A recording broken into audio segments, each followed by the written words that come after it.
Para anak muda, kalian pernah gak merasa ragu-ragu atau bimbang tentang kebenaran atau tentang hidup ini, tentang masa depan? Dan pada saat kalian curhat kepada pemimpin, orang tua, pendeta, mentor, mereka kayaknya nggak bisa terima. Mereka menyimpulkan itu seperti satu kesalahan yang harus di-remove, disingkirkan dari hidup kalian. Dan kalian nggak tahu bagaimana harus memprosesnya. Boleh nggak saya ngomong dulu kepada pihak pemimpinnya?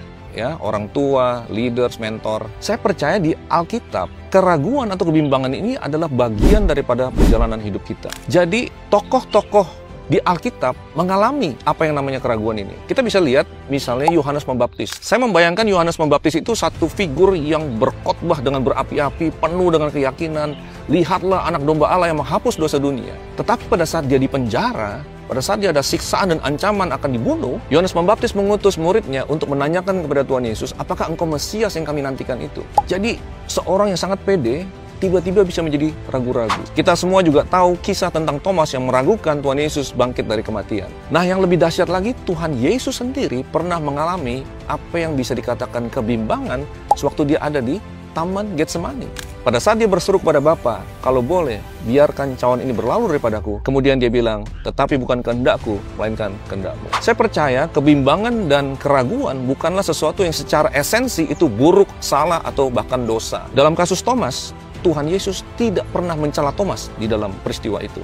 Dia bahkan mengundang Thomas untuk datang kepada dia dan mencucukkan jarinya ke dalam lubang di tangannya. Ada satu ayat di Yudas pasal 1 ayat yang ke-22 dikatakan, tunjukkanlah belas kasihan kepada mereka yang ragu-ragu. Saya percaya kita sebagai pemimpin, orang tua, guru bisa menormalisasi pengalaman hidup di antara anak-anak kita yang namanya kebimbangan atau keraguan. Dan kita akan berjalan bersama dengan mereka. Di konten sebelumnya saya pernah cerita tentang Tuhan Yesus sebelum membangkitkan Lazarus. Dia menangis bersama Maria dan Marta. Kenapa harus menangis? Padahal sebentar lagi ada celebration yang besar pada saat Lazarus kemudian bangkit. Karena pada titik itu, Maria dan Marta masih menangis, jadi Tuhan Yesus menangis bersama dengan dia. Jadi saya percaya kita sebagai pemimpin seharusnya mendampingi, berjalan bersama-sama dengan anak-anak kita dalam mereka memproses keraguan, pertanyaan di dalam benak mereka, dan lain sebagainya. Nah, sekarang saya ingin berbicara kepada kaum muda, Gen Z, dan generasi Alpha juga. Pada saat kalian memiliki kebimbangan atau mulai meragukan kebenaran absolut daripada firman Tuhan, dan pada saat kalian curhat kepada pemimpin kalian, mereka hanya menawarkan satu opsi, sedangkan menurut kalian ada banyak opsi yang lain, maka pertama-tama saya ingin dorong kalian untuk tidak merasa ada sesuatu yang salah atau bahkan dosa. Kalian bisa mengambil waktu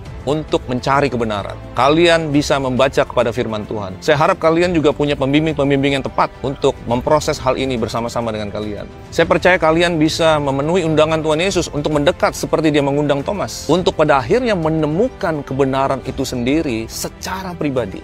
Jadi bukan lagi apa yang guru sekolah minggu kalian atau orang tua kalian ceritakan waktu kalian masih kecil. Sekarang kalian menemukan kebenaran itu sendiri secara pribadi. Dan saya percaya penemuan kebenaran ini akan berakar sangat kuat di dalam diri kalian. Saya berdoa itulah yang terjadi. Jadi pada saat ada keraguan, berproseslah dalam satu perjalanan untuk menemukan kebenaran yang sejati.